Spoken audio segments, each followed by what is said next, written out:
The history of ballet is dominated by tradition. People think ballet, they think Swan Lake, but they don't usually think of a black, white swan. But Misty Copeland redefines the image of a ballerina forever. We don't see ourselves up there, so it's not something we think we can even dream. And just as her rising star seems unstoppable, My bone could have completely snapped. With that extensive injury, it could have ended her career. filmmaker Nelson George captures the intimate behind-the-scenes story of one dancer's determination to become the new face of ballet. I don't think anyone truly expected her to be able to come back from that. A ballet of this magnitude, it's monumental. I'm a crazy perfectionist. Misty Copeland's inspiring journey in A Ballerina's Tale. Still have a lot to learn. Now, only on Independent Lens.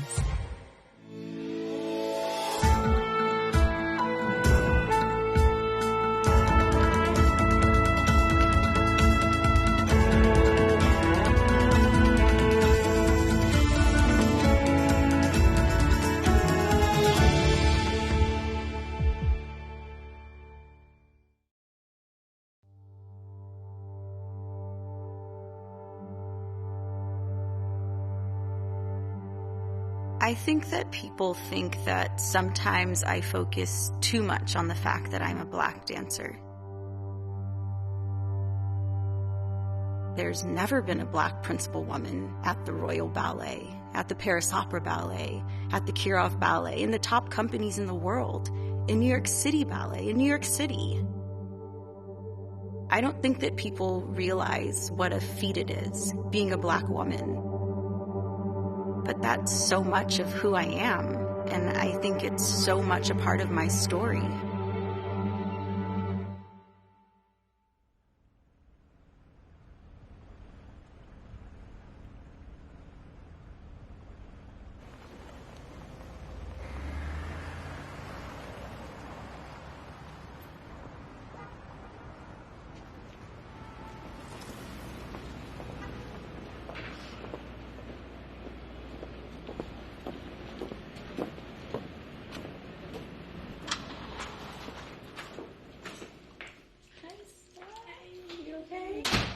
You good? Yeah. Okay. How you doing? I'm good. You coming tomorrow? Yeah. Okay.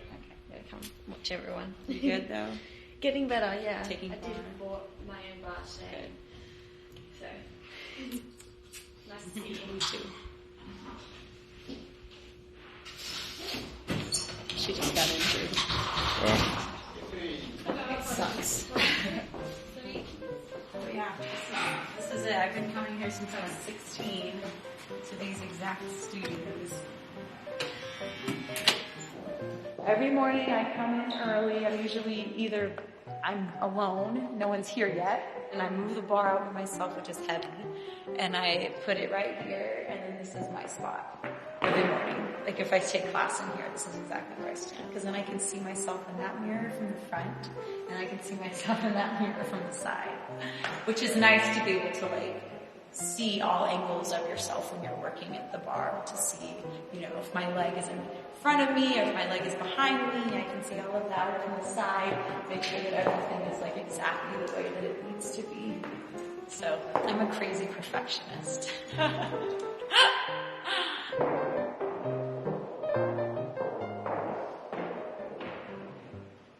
Every great ballet dancer, male or female, at one point ends up dancing at ABT, or at least desires to dance at ABT. It was founded in the belief that we could emulate Russia and France in terms of having a world-class ballet company. They perform at the Metropolitan Opera House, which is considered, bar none, the most important stage in the world.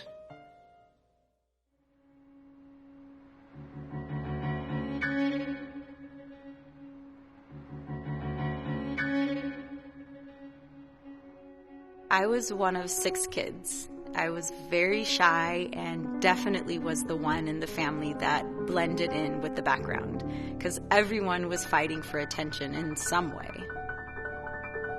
It was really hectic when we left my stepfather. We ended up kind of just all over the place. We went from apartment to apartment, like sleeping on floors. Then it was right around the time I started dancing that we moved into the motel. I didn't want anyone to know about my personal life and what was happening. I think it made me even more withdrawn. I don't ever remember like having a voice. I was introduced to ballet at 13, and it was just this instant connection. I felt that I could really say something. I felt like I belonged and that I had a voice. Are you excited? Are you nervous? There. You are? That's unusual. Well, wait till you get those point shoes on. You'll feel right at home. I started to develop like ways of critically thinking about things, which I never ever had to do. But I had to make decisions on how I was going to approach a step, or using parts of my brain and my body that I didn't use before.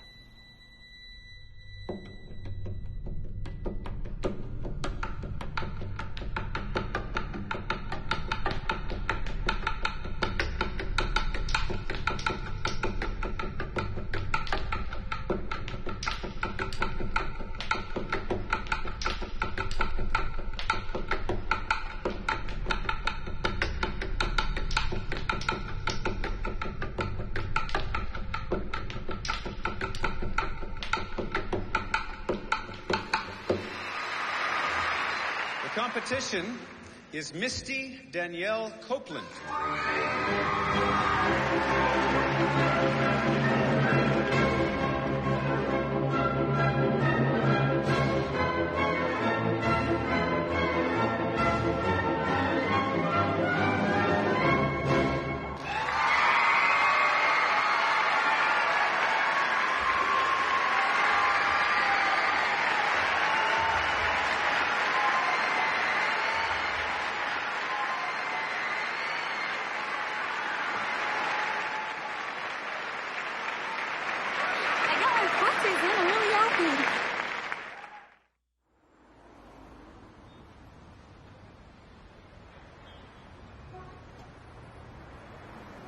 I learned about other dancers and companies kind of on my own once I started to develop into a ballet dancer. But New York and ABT just always seemed like the ultimate. I was like a child, and it's crazy to like think back on that.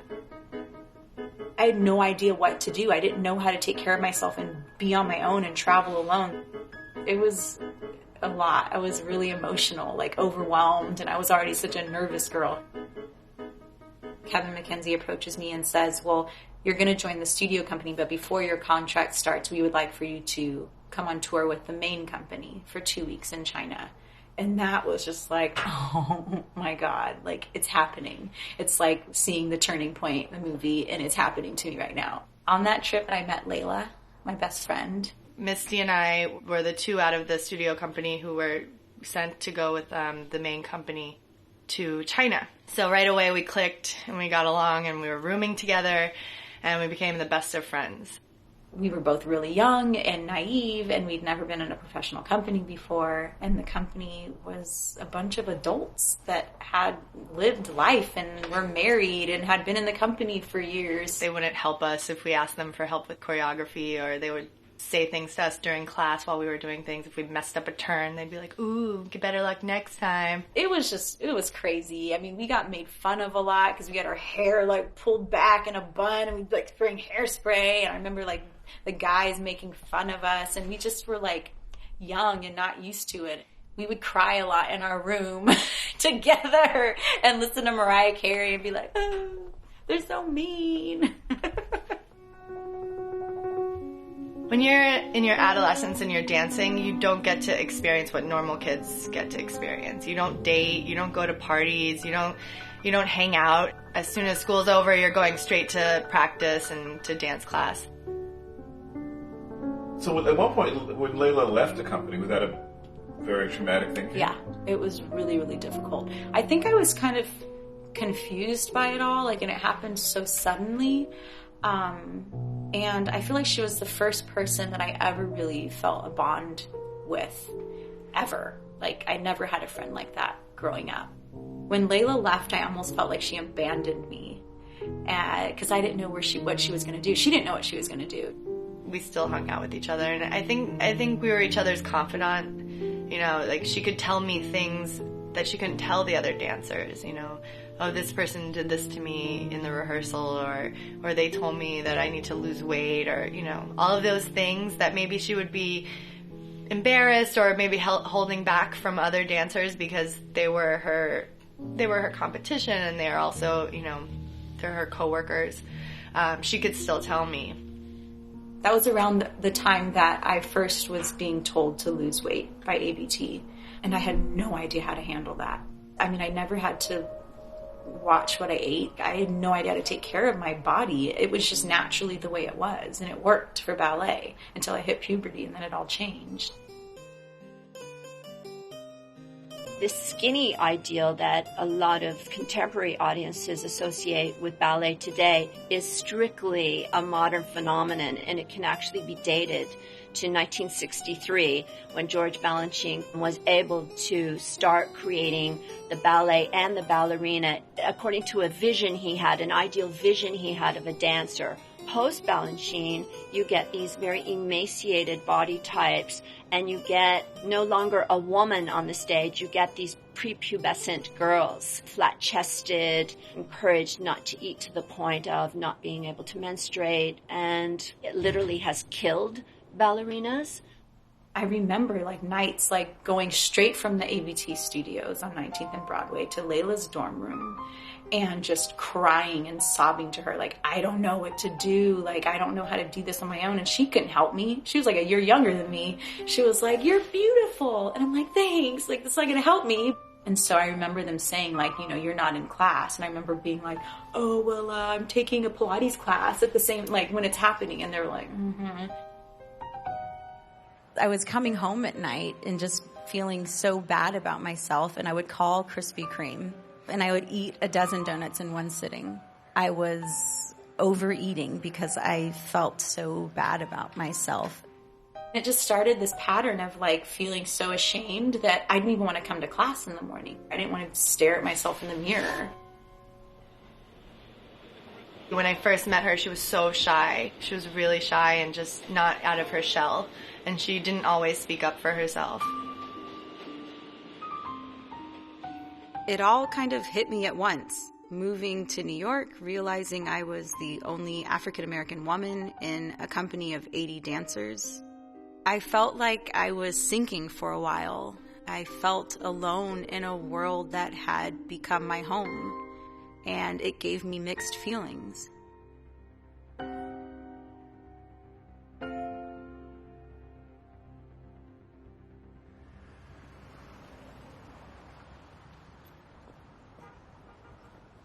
I first became aware of Misty Copeland when she joined the company, the Corps, and I would see her in performances, and she always stood out.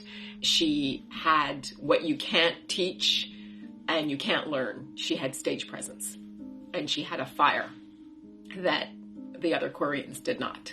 Kevin McKenzie, the artistic director of ABT, had said to me from the very beginning when I first mentioned how much I admired Misty, that he felt she had the talent to go the distance and to go all the way. The executive director said to me, but there's an issue. We feel that she has all this promise, but she lacks a bit of focus.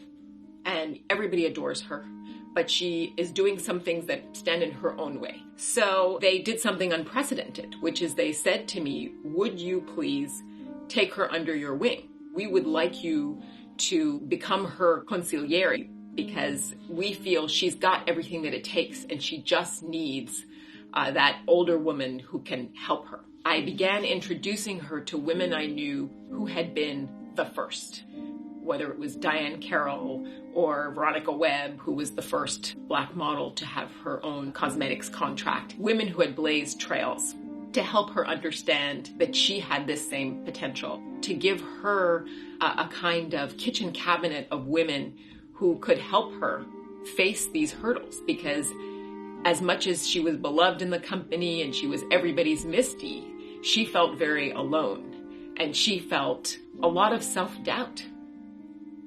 Susan came into my life at like the perfect time. I needed that. I needed a positive example of someone that I felt like I could relate to and see myself in them. I didn't have a lot of that around me growing up. So to have Susan there was amazing.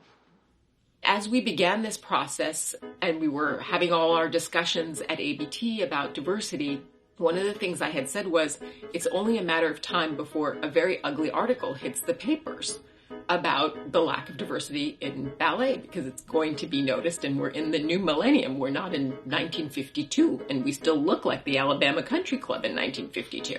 Sure enough, in the spring, an article was done saying, where are the black ballerinas? And it was the front page of the Arts and Leisure section, and New York City Ballet was lambasted, and we were lambasted.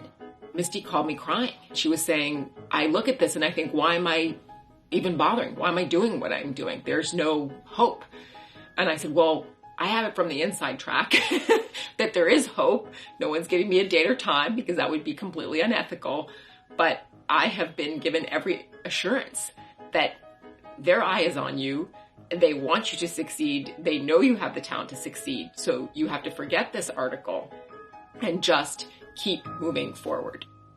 There's just generations of white girls who can see themselves as ballerinas. It's like not even a question because everyone looks like them on the stage. And it's like this psychological thing where, you know, we don't see ourselves up there, so it's not something we think we can even dream. The aesthetic of the body is so important in ballet. I believe George Balanchine said something to the effect of, you know, the skin of a dancer should be that of a freshly peeled apple. And I'm not that. I'm the shade of a chestnut come summertime.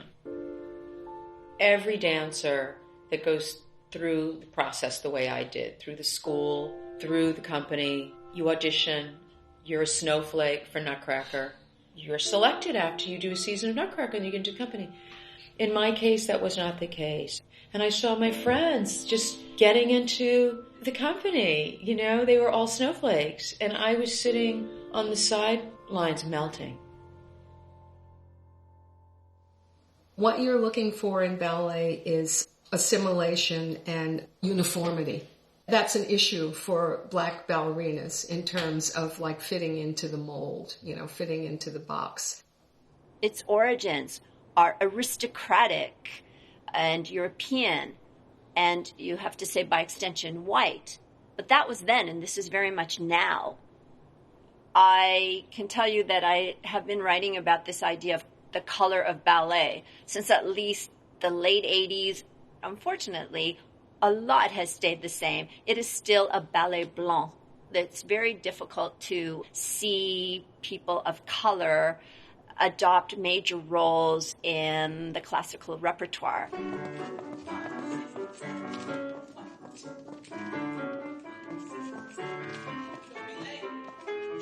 And tombe pas de bourrée with arms. And releve. Piqué through. The color of the skin is obviously a very important aspect that is kind of taboo. It's about casting. Can you be soft and lovely? Or do you have to be strong and sexy? You would make a black dancer just that sexual, you know, vivacious dancer, which, yeah, she could do it, I could do it. But there's also other roles that you growing up as a little girl watching Giselle or watching these more ethereal ballerinas, which you can do, but the color of your skin, they tend to not let you do those ballets.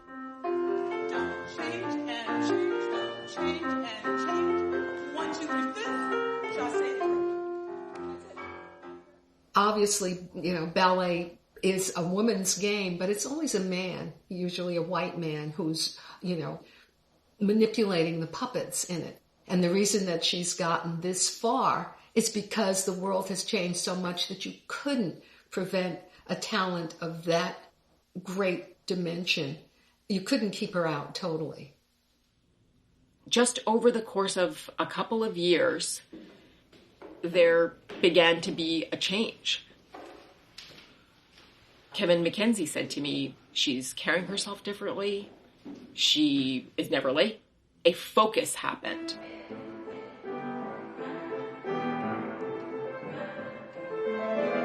when she realized that she could represent something even bigger, not just a talented dancer. Your body type isn't going to hold you back. You can still become this beautiful dancer. I think that when she realized that she had that opportunity to do that, it became less about just herself and more about what she can do to change the world. So that's when I saw like a change in her.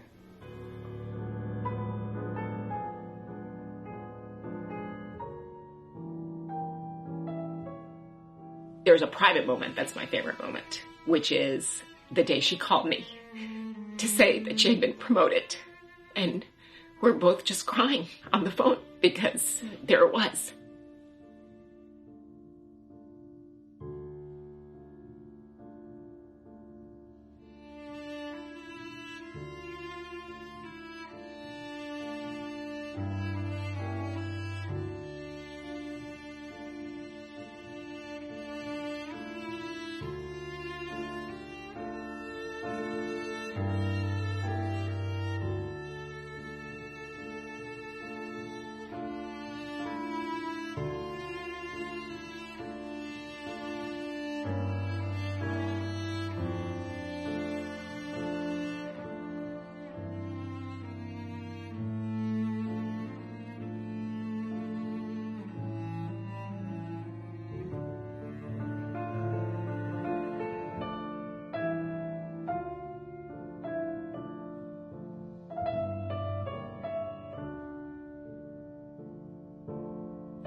When she first called me and told me, oh my God, I'm going to be the Firebird. Now, again, I'm not the ballet expert, so I don't know what the Firebird is.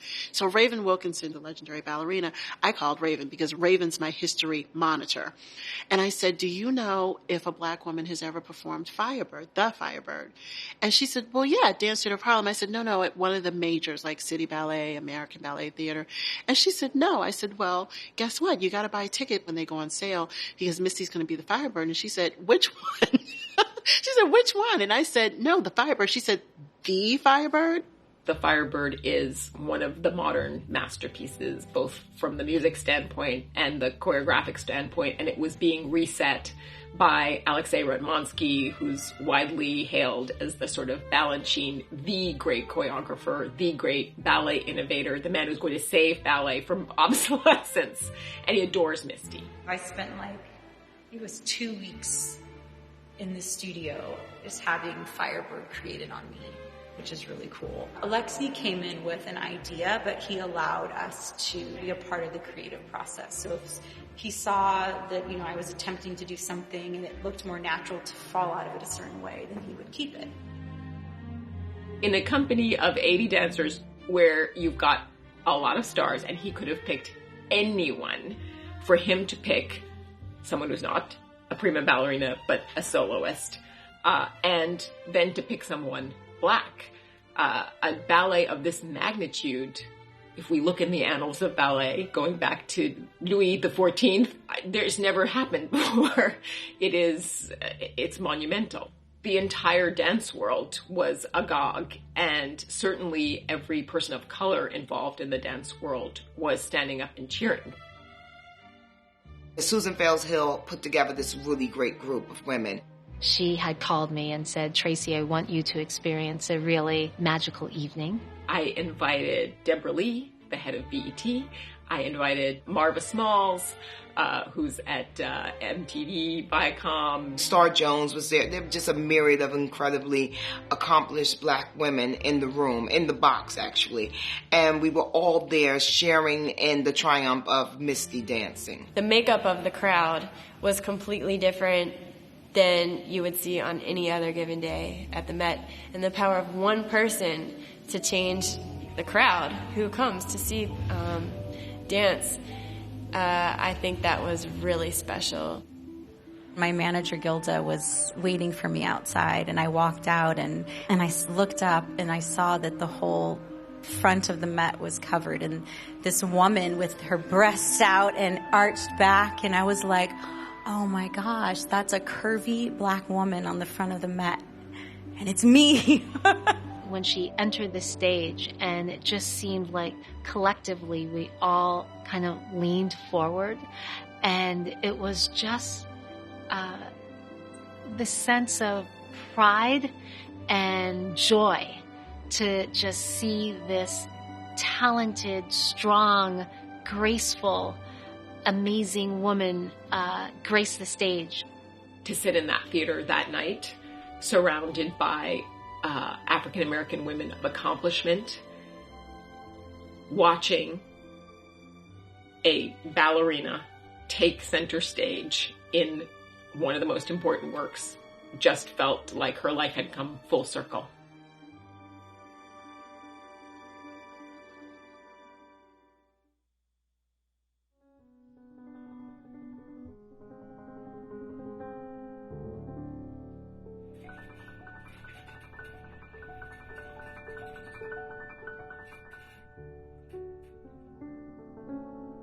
I got the call from her that she had this injury. I knew she was in a little bit of pain. We did not realize that it was a fracture. So that was a pretty shattering moment. That night I came into the theater and I was in so much pain I didn't know how I was going to get on stage. I knew it was there, but I kind of pushed it to the side because I knew how vital that season was for me. The opportunity to do principal roles as a soloist, I didn't think was something that would come again. I think when you're dancing, you go through this meditative state where your mind is off of everything else. And I think that's what's really alluring to a lot of dancers. But what also happens is that your physical body, you don't pay as much attention to the pain. Dancers are able to dance in pain, but it's just so physically demanding and challenging that there's no way that over time that you will not experience some amount of pain.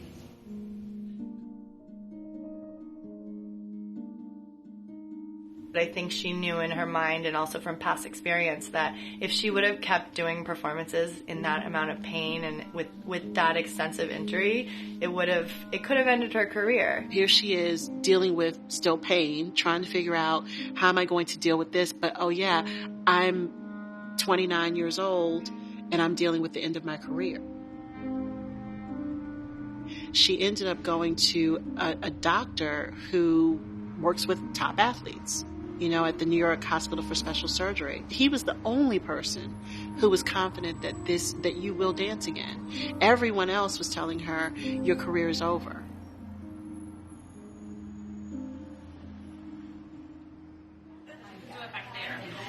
2. So a diagnosis is a mid-tibia stress fracture, which occurs very commonly in jumping athletes. So the tibia bone, which is on her the mid-shaft leg bone, it takes all the stress. Instead of breaking in half, it gets a tiny little break in the cortex surface or the outer surface of the bone.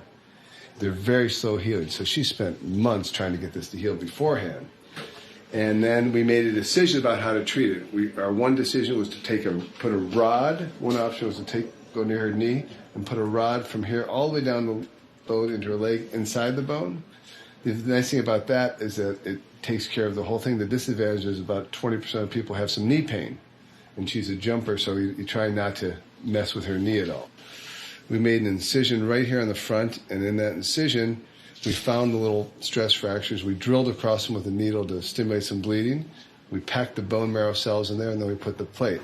I'm still not doing Grand Allegro, so the big jumps. Right. And my first shows, about 2 weeks.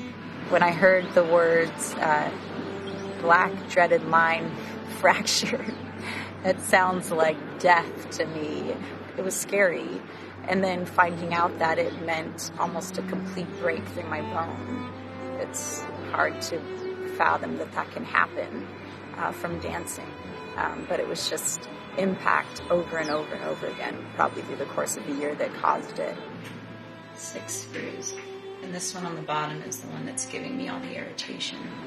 Had I continued to dance for who knows how much longer, my bone could have completely snapped in half.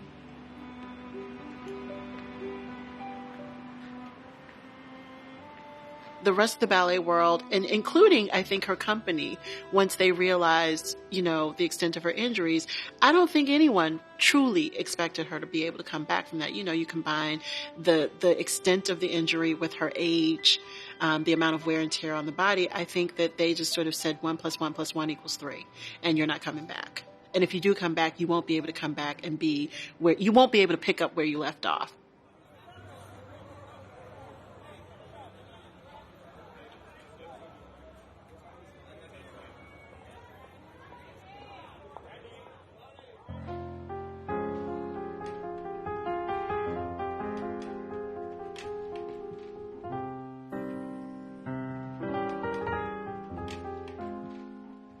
In a company like ABT, the talent is endless. The second you step out for, the length of time an injury may take to recover from, you lose that window of opportunity and you may never be given the opportunity again. There was a lot of time spent just overanalyzing all of that. What am I going to do? I felt like I was going to let down so many people.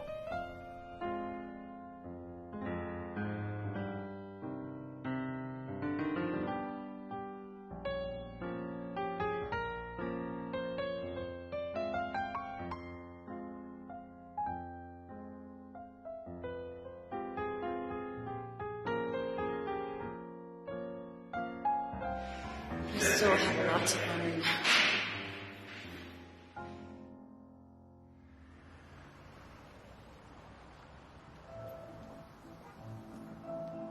Want to try it on the other side?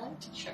If you stand at the bar the way we always do, you can work your right side and your left side differently for a lifetime or until something breaks. That's true. That's the way it goes.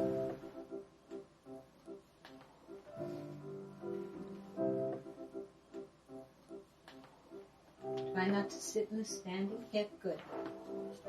As dancers, we know one leg goes up higher, one leg jumps better, the other leg balances better. Whatever that is, we need to become as symmetrical as possible. Let me start again. Don't bring it up from your quad. Really lengthen to the inner thigh. I was working with Marjorie maybe 2 months before I decided to have the surgery. And then Marjorie was there with me, I think 2 weeks after my surgery in my apartment. I was not walking still, and we were laying on the floor, and she was working with me until I literally couldn't anymore. She's been there with me, retraining my body in the middle of my professional career.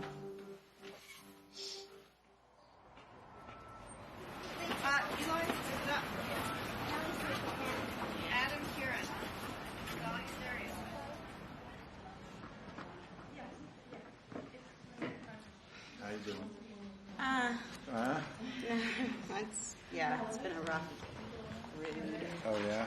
Yeah. This will be my first show in a year. Oh, really? So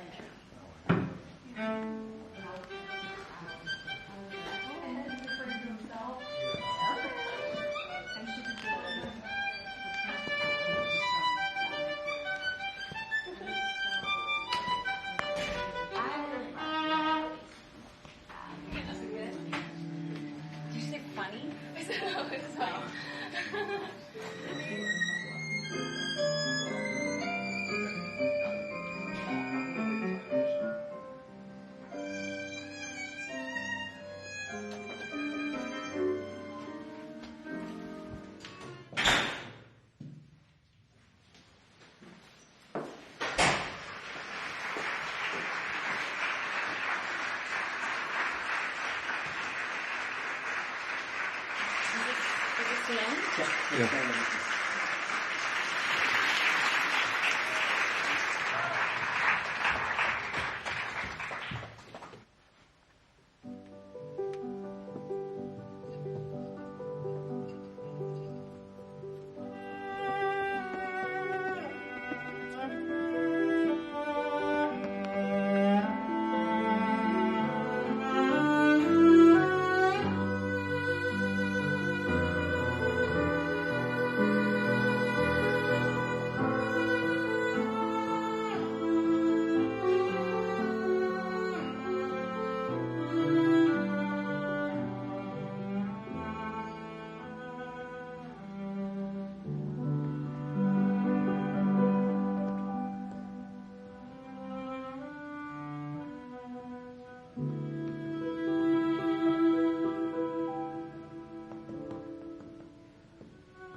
What did you think, Coach? I didn't fall. It just wasn't like what I'm used to. I didn't use the space like I should have. But no stumbling, so it was okay. Oh, I'm glad that's over. Well,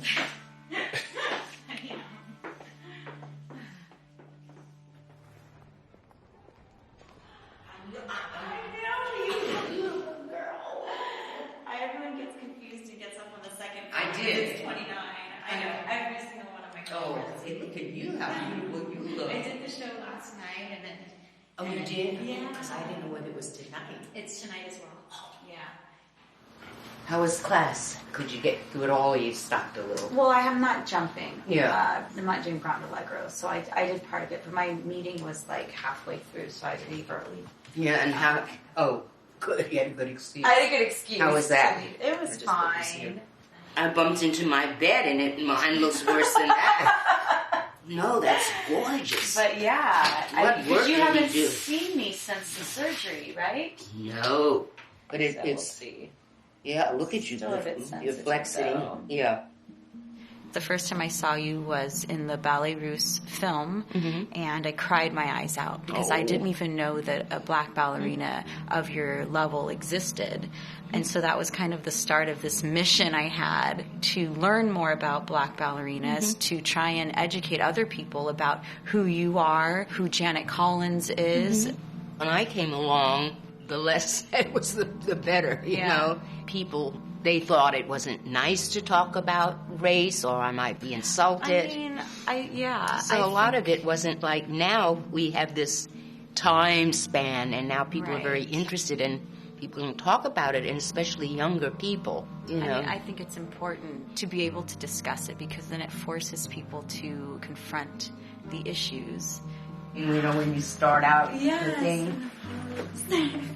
I know that's your pose, and then we were doing the signettes. Oh, and right. Yes, we Yes. did the same. We did the same part, so it's hard for us to both. Well, I think I've done it in other positions. Yeah, you just.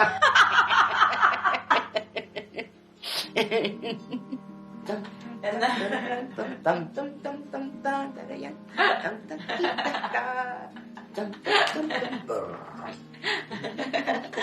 oh yes, did you do that? Yeah. And oh my goodness.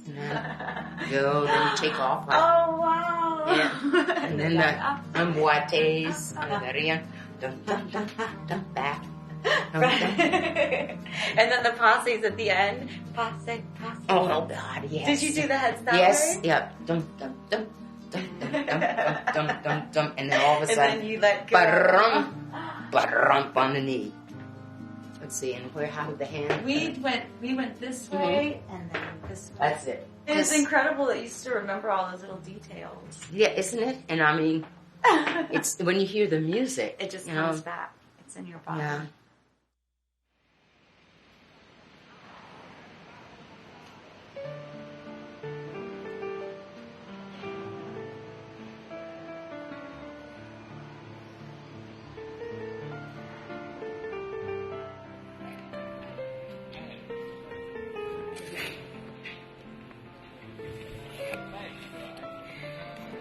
As a performer, it's about what you're doing out there on the stage, and no one's supposed to know what your personal issues are, or what you're going through, or what pains you're going through. She was in a lot of pain, so when you're in pain and you're looking at your leg and you see the scar, and it's a daily reminder of what you've just endured. Because even when she got the surgery, she still didn't quite believe that she could come back. There was still that little question.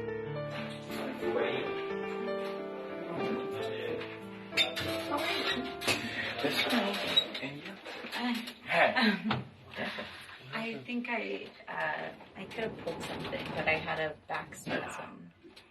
When? Yesterday? The first day in Rome. First in Rome. It First started. day in Madrid. Yeah. During the performance? No, or during getting rehearsal? into the van. Getting into the van? Yeah. Oh, come on. That's when they happen. You do one wrong. No. It feels also like my sacrum or something. Ha detto che le fa male fino all'osso sacro e ha come l'impressione che l'osso sacro sia bloccato. Non troppo. No. Yeah. Yes. Di più lì. Relax.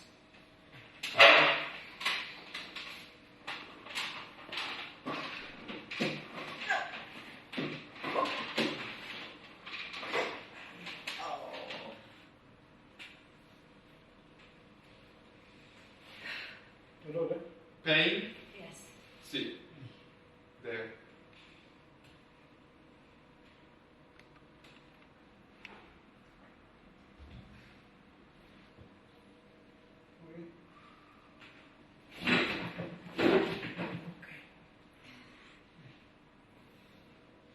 Ok. Vediamo come va.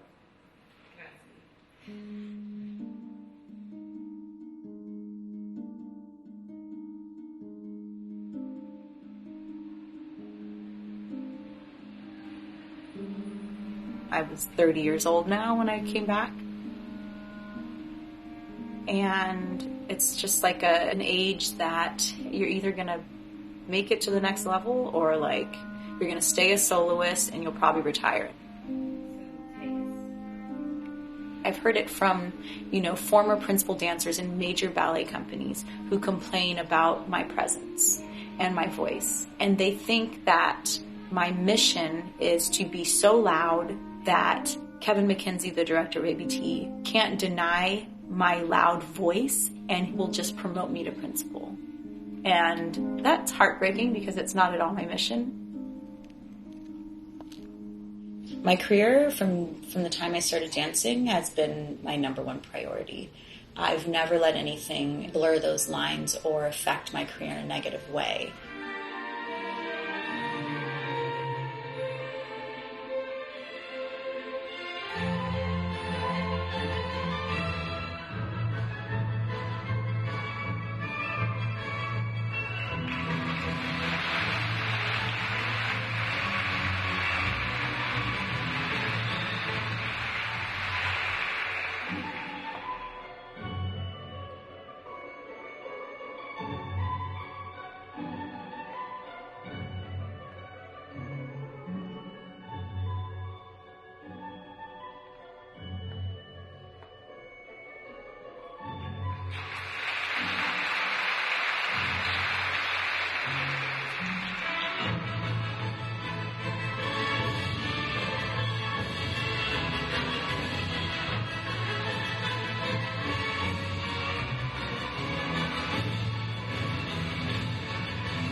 great. Fantastic. Good. Good. I like this smile.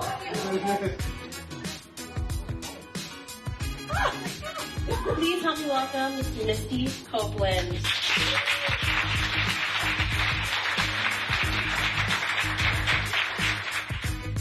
We didn't realize just how powerful her and what she means to people really is, where little girls and teenage girls literally cry upon her entering the room because that's what she means to them.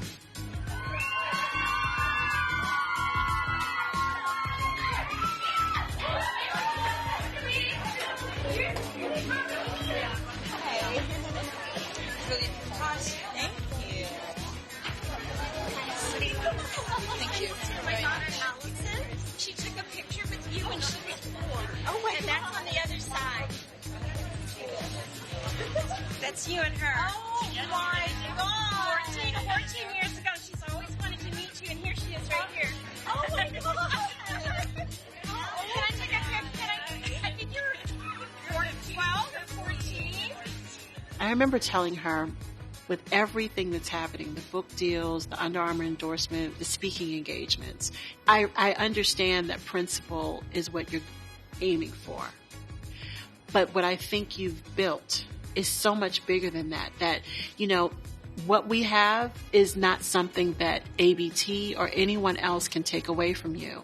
And whereas before you felt very alone, you've got the world on your side. So for all intents and purposes, you've won.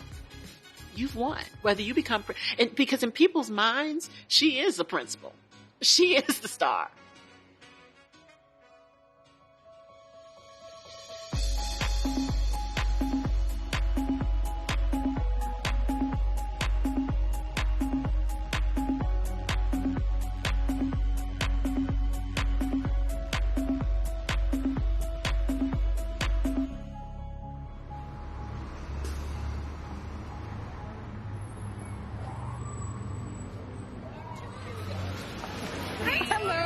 You told me it's next Sunday. I know. So we are. Here we go. I got prepared when I came around. I know, just out of context. No. You really haven't been? No, I haven't been yet. I've just seen photos. That'll be the second time that happened when we went out to the beach. You heard about that story? There's so many amazing opportunities that just keep coming my way that I've never dreamed I would be able to do. It's just not what I ever thought my life would be. Congratulations. You're larger than life. Now you literally are larger than life. We're all so proud of you, and you will what you want.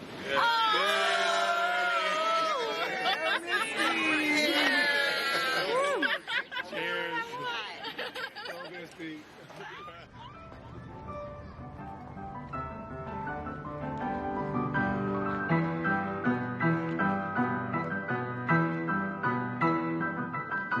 It's a major coup, I think, that ABT has recently cast Misty to play Odette Odile in Swan Lake, one of the most iconic ballets in the classical repertoire. If people think ballet, they think Swan Lake, but they don't usually think of a black, white swan.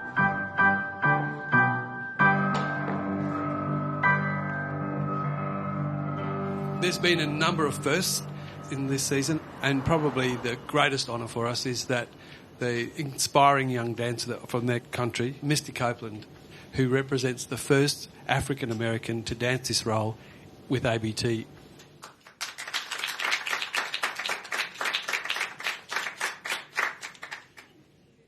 What's the legacy then that you want to leave behind for African Americans? That it's possible. I think that once you kind of get past that point of I'm black, I'm alone, I'm black, I'm alone, that we're just dancers. We're all dancers up there, and we're all becoming characters, and it shouldn't matter what color your skin is. And I hope to leave that behind, that I'm an artist and I'm a dancer just like everyone who has come before me.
I'm very aware of myself.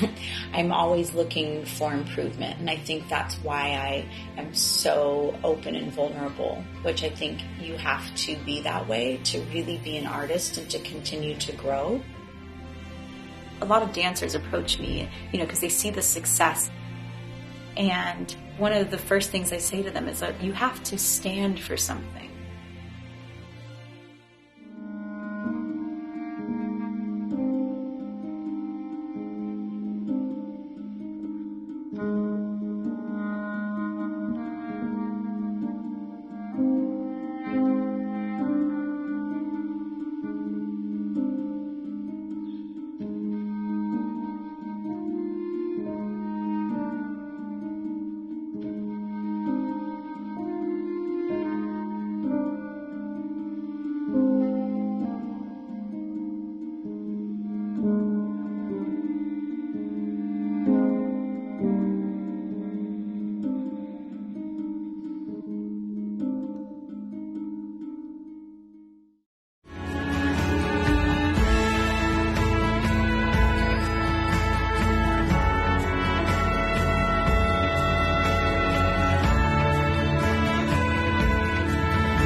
PBS, your home for independent film.